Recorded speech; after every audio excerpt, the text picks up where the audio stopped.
Hello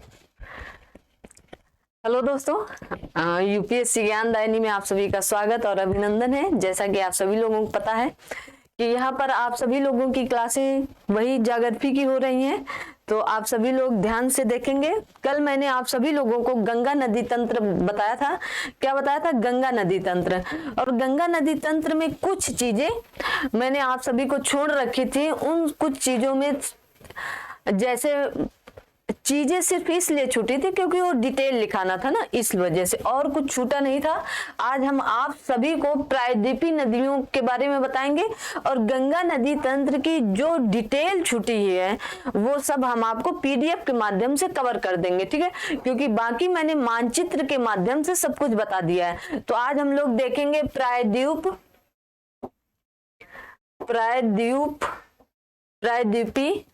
प्रायद्वीपीय नदियां, ठीक है? प्रायद्वीपीय नदियां, ठीक है? क्या देखेंगे? प्रायद्वीपीय नदियां देखेंगे। इमेज के माध्यम से पहले हम आपको दिखा देते हैं।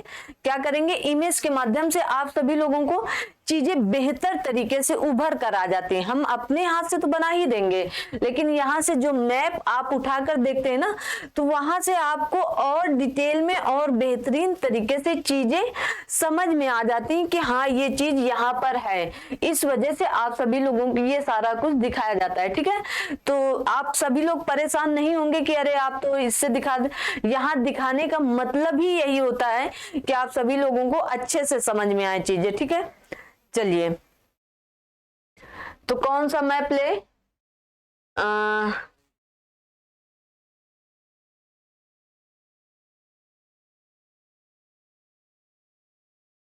चलिए यही वाला ले लेते हैं हम।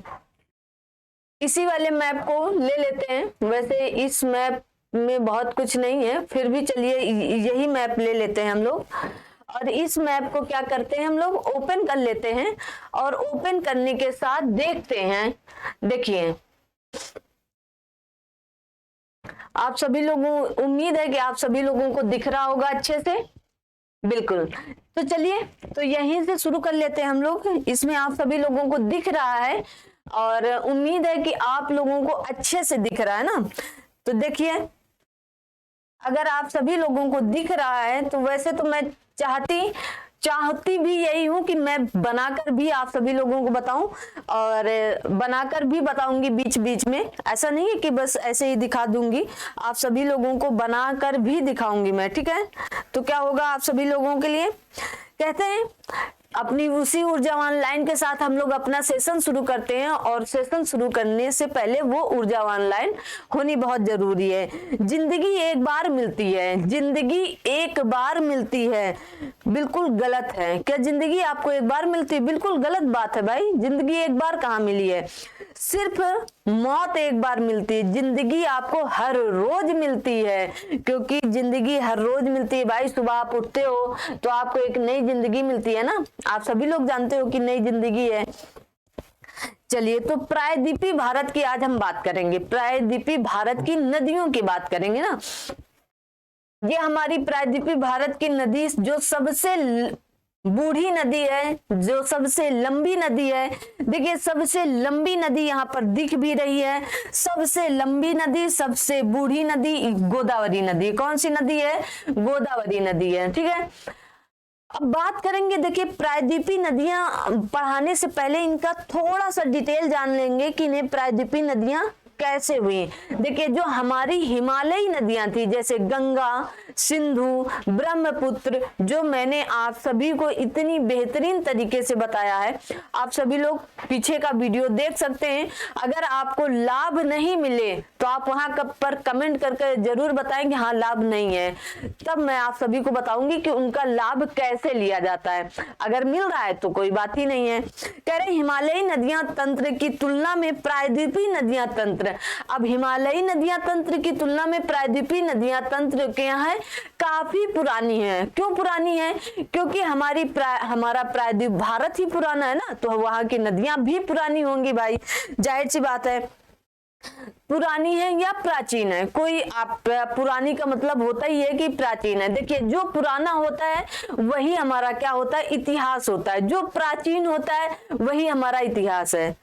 क्या है, इतिहास है। ठीक है, पश्चिमी घाट, जो हमारा ये पश्चिमी घाट है, इसे हम क्या कहेंगे, ये हमारा पश्चिमी घाट है ना, इसे हम कहते हैं पश्चिमी घाट। पश्चिमी घाट क्या है, पश्चिमी घाट हमारा, जो हमारा पश्चिमी घाट है, ध्यान से सुनना, पश्चिमी घाट प्रायद्वीपीय भारत में मुख्य जल विभाजक का कार्य करता है। समझ में आई बात, क्योंकि ज्यादातर नदियां इधर ही से निकली हैं। ठीक है, ज्यादातर नदियां आपकी पश्चिमी घाट से ही निकली और जाके बंगाल की खाड़ी में गिर गई हैं। और दो ऐसे अपवाद हैं भाई, हर जगह अपवाद है, चाहे हम हो चाहे आप हो, हमारे जैसा भी हो सकता है कोई ना हो सकता है हमारे जैसा भी कोई होकर अपवाद हो। ठीक है, तो अपवाद हर जगह है।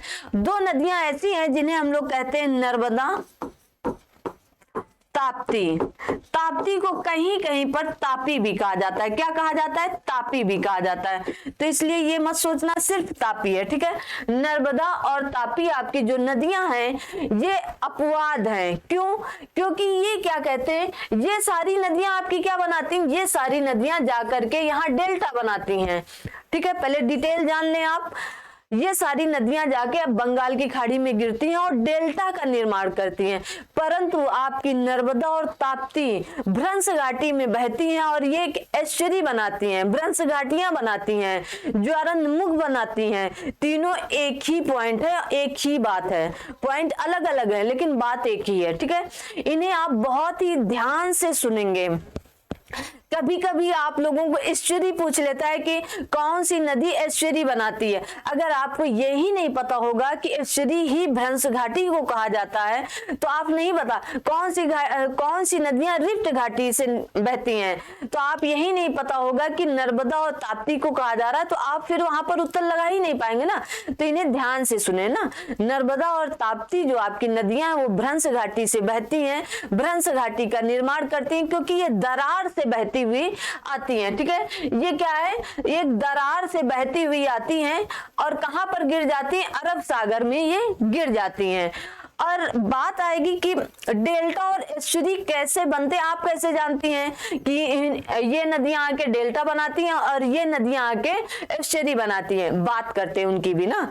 तो धीरे धीरे हर पॉइंट पर आएंगे, आप बिल्कुल निश्चिंत रहें सब चीजों से। ठीक है, चलिए तो बात करते हैं हम उनकी, बात करते हैं हम उनकी।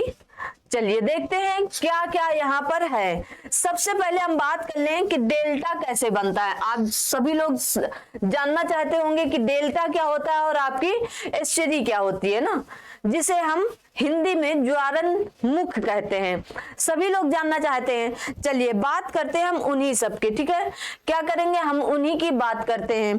तो देखिए डेल्टा क्या होता है। अब मैंने जैसे कहा कि ये सारी की सारी नदियां क्या करती हैं, डेल्टा का निर्माण करती हैं। कौन सी नदियां, ये जितनी भी नदियां हैं, ये वाली नदियां, महानदी, ये वैतरणी, स्वर्णरेखा, दामोदर नदी देखो यहाँ पर है, हुगली नदी यहाँ पर है, ये सारी की सारी नदियां, कृष्णा नदी, पेन्नार नदी, कावेरी नदी, ये सारी की सारी नदियां यहाँ पर बंगाल की खाड़ी पर गिरने से पहले डेल्टा का निर्माण करती हैं। किसका निर्माण करती हैं, डेल्टा का निर्माण करती हैं आपके। ठीक है, यहाँ पर ये सब डेल्टा का निर्माण करती हैं और आपकी यहाँ से क्या निकलेगी, नर्मदा निकलती है और ये आपकी यहाँ से क्या निकलती है, तापी निकलती है। ठीक है, तापी निकलती है और यहाँ पर ये सब क्या बनाती हैं, एस्चुरी बनाती हैं, जिसे हम, जैसे मैंने बताया कि इसे ही हम क्या कहते हैं, इसे ही हम कहते हैं ज्वारनमुख। ठीक है, चलिए कहते हैं डेल्टा किन्हें कहते हैं। तो चलिए डेल्टा पहले जान लें। डेल्टा कहा जाता है नदी जब सागर या झील,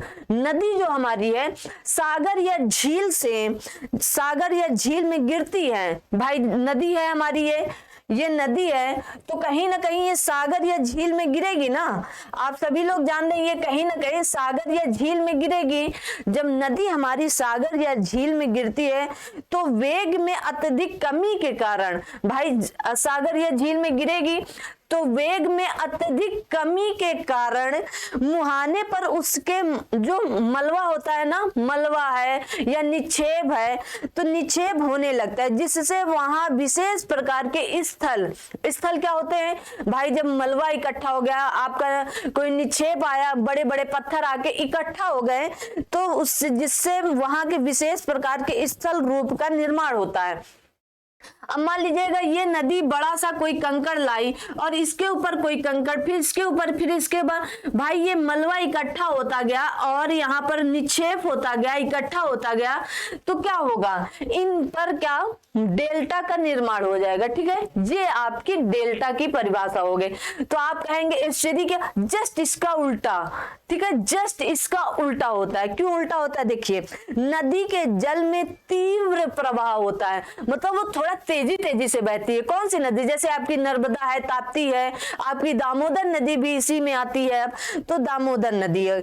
तीव्र प्रवाह के कारण जब मुहाने पर साथ लाए गए मलबा को या निक्षेप को नहीं होता है, क्योंकि तीव्र से आती है तो क्या होती है, नदी अपने साथ ही इन्हें बहा ले जाती है। ठीक है, तो होता है, तो नदी जल के साथ मलबा भी समुद्र में गिर जाता है। भाई अरब सागर में जाके गिरे तो सब वो अपने साथ लेकर नदी में चली जाती है, मतलब सागर में, समुद्र में गिर जाता है। ठीक है, तो नदी का मुहाना उथला होने के बजाय गहरा हो जाता है। अब यहाँ तो उथला पुथला है ना, कहीं कुछ जमा है, कहीं कुछ जमा है, लेकिन यहाँ क्या होगा, यहाँ पर कुछ भी नहीं जमा होगा, सब क्या होगा, केवल यहाँ से नदी गिरेगी तो यहाँ पर क्या होगा, गहरा गहरा होगा। ठीक है, क्या होगा भाई, कोई चीज अगर आपके साथ आके रोज आपके साथ है और वो रोज गिरती है, मान लो आपके नल से पानी आ रहा है, रोज कूड़ा करकट फलाना फलाना है, तो आपको क्या लगेगा, एक दिन वहां कुछ ना कुछ इकट्ठा होकर बनने लगेगा, तो क्या बन रहा है, डेल्टा बन रहा है।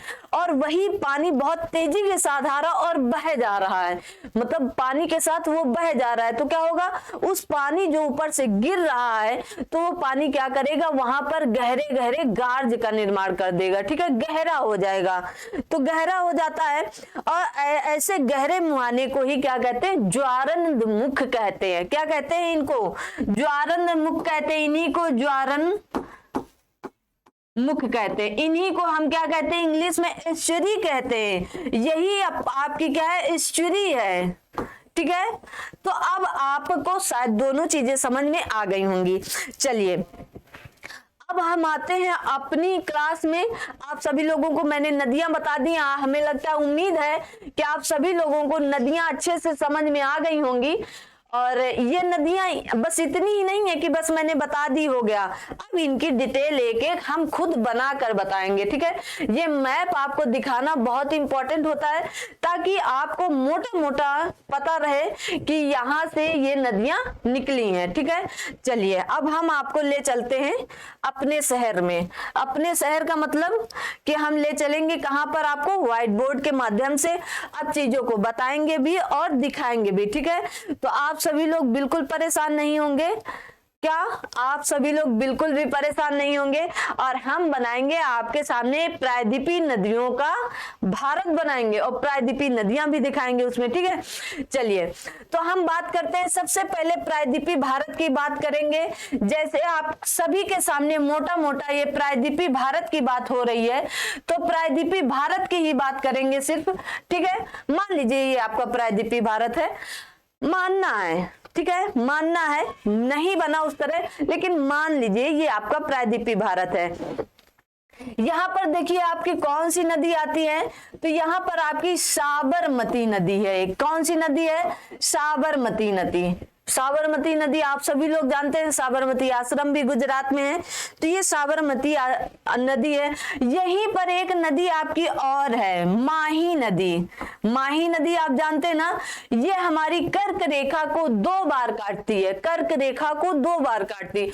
अब आप कमेंट बॉक्स में ये उत्तर देंगे कि मकर रेखा को 2 बार कौन सी नदी काटती है और विषुवत रेखा या भूमध्य रेखा को कौन सी नदी 2 बार काटती है। ठीक है, इतना काम करेंगे ना आप लोग, करना पड़ेगा, करना इसलिए पड़ेगा क्योंकि एग्जाम आपका है, आपकी भी कुछ जिम्मेदारियां हैं कि जो चीजें आपको दी जाएं वो आप करें। ठीक है, चलिए फिर यहीं पर आपकी नर्मदा नदी आती, कौन सी नदी आती है? नर्मदा नदी, ठीक है, नर्मदा नदी आती है।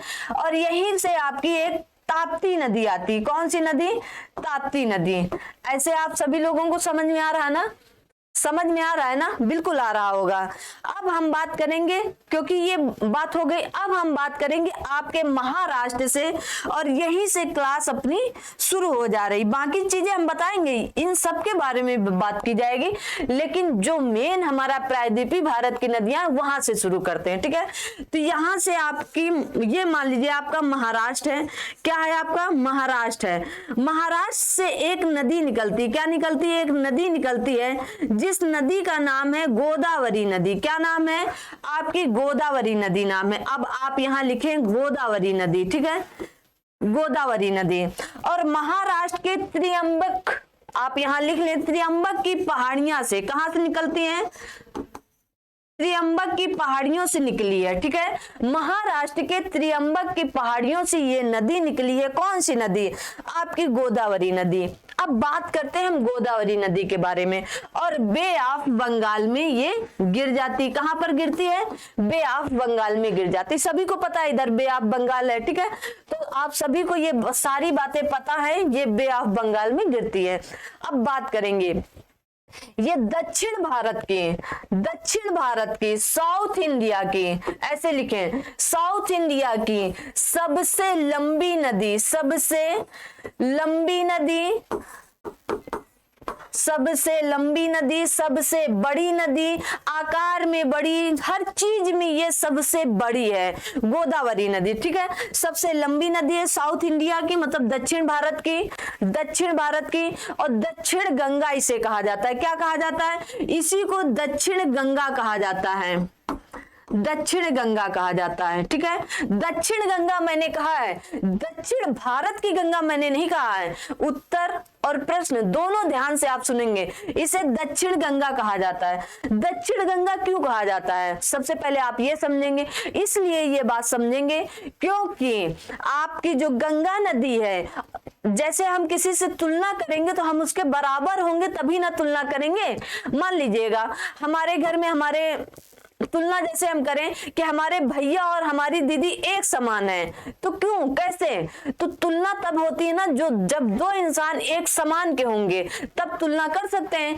तो इसीलिए गंगा हमारी जो है वो भी क्या है? भारत की सबसे लंबी नदी, और ऐसे ही आकर कहां गिरती है? बंगाल की खाड़ी में गिरती है।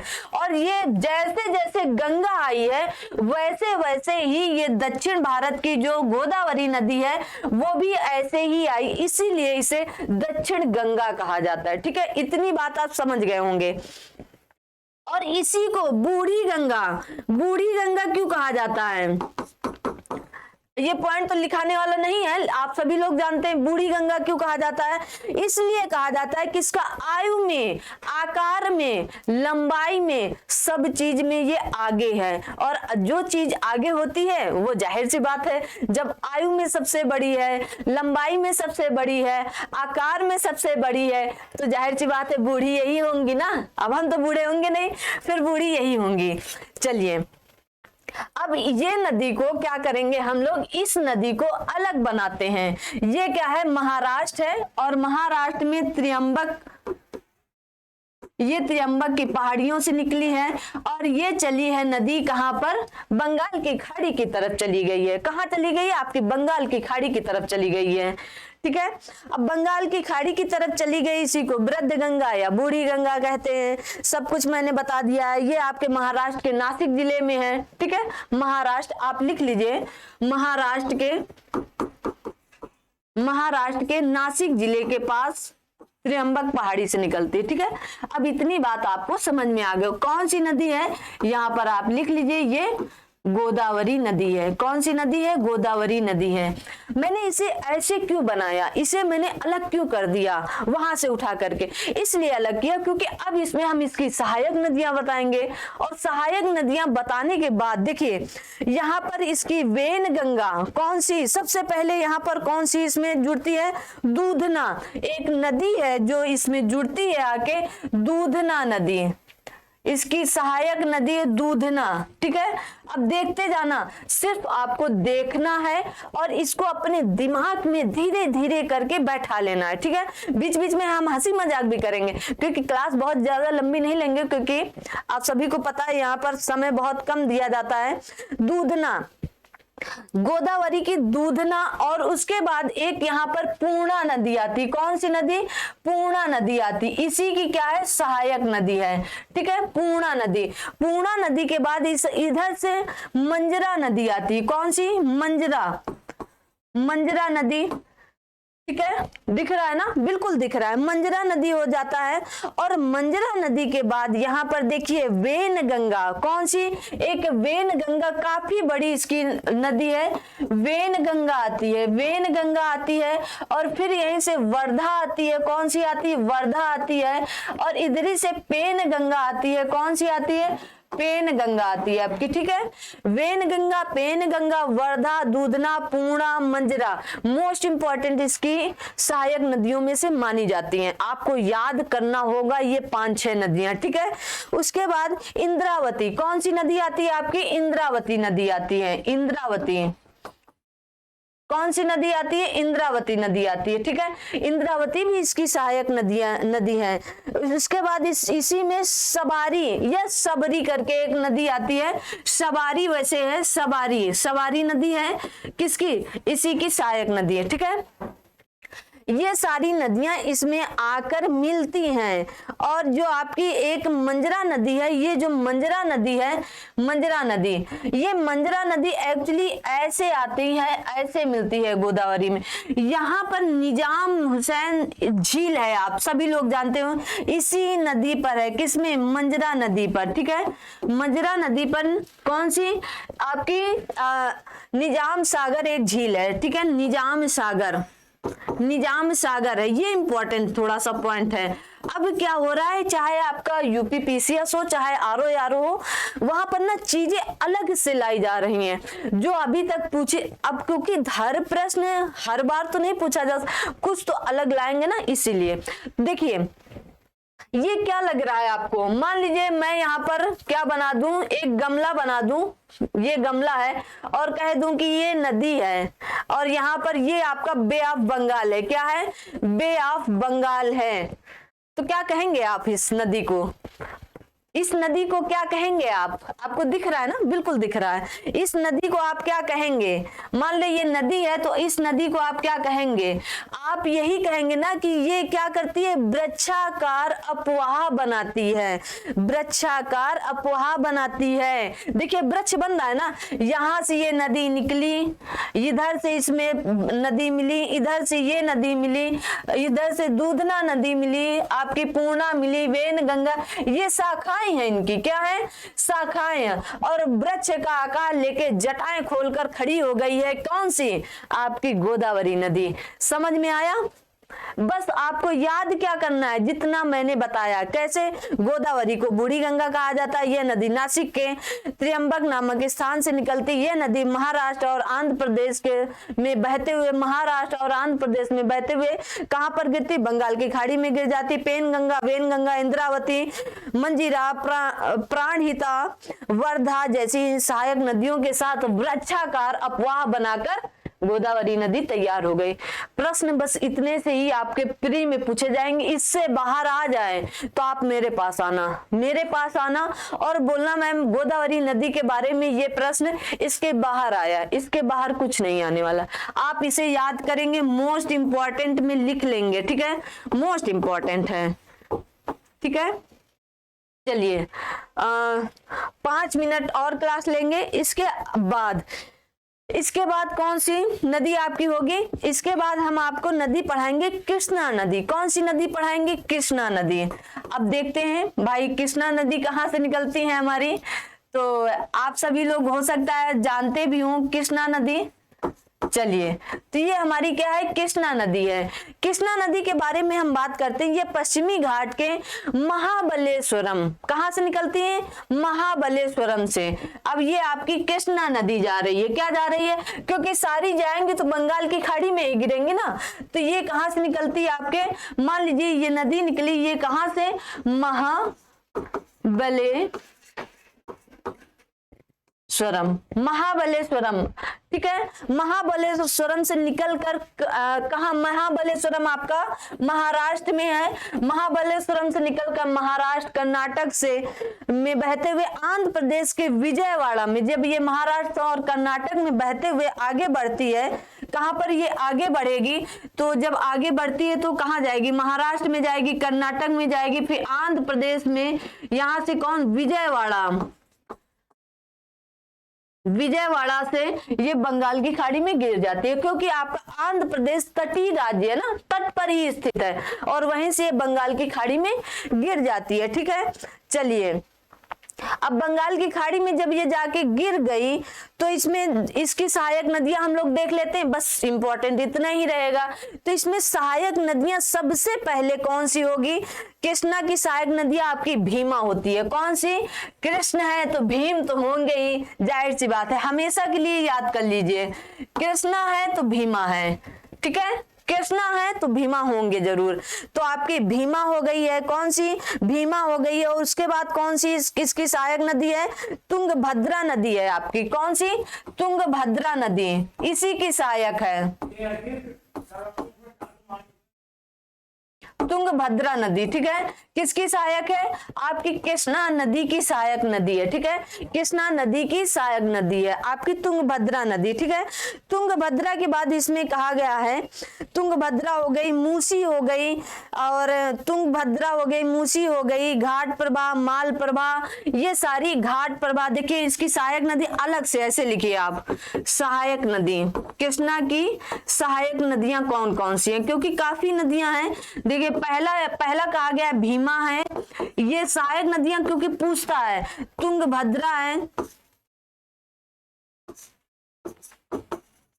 तुंगभद्रा है, घाट प्रभा है, कौन सी है, घाट प्रभा है, माल प्रभा है, मालपुआ मत समझना आप सभी लोग, माल प्रभा है, ठीक है, घाट प्रभा है, माल प्रभा है, और फिर उसके बाद मूसी है, दूध गंगा है, कौन सी, मूसी है आपकी, मूसी है, दूध गंगा है, दूध गंगा, पंचगंगा, याद भी रखना है इनको, ठीक है। ये सारी नदियां आपको दिमाग में बैठा के रखना है, पंचगंगा, हंगरी, ये जरूर लिख लें। इसी की एक सहायक नदी कौन सी है, हंगरी, मोस्ट इंपॉर्टेंट है। हंगरी वो वाला हंगरी देश मत समझना, ये हंगरी इसकी सहायक नदी है, ठीक है, हंगरी इसकी सहायक न, हंगरी को वेदावती कहा जाता है, इस हंगरी को क्या कहा जाता है, वेदावती कहा जाता है, ठीक है, वेदावती कहा जाता है। हंगरी नदी जो है हमारी, इसी हंगरी को वेदावती भी कहा जाता है, ठीक है,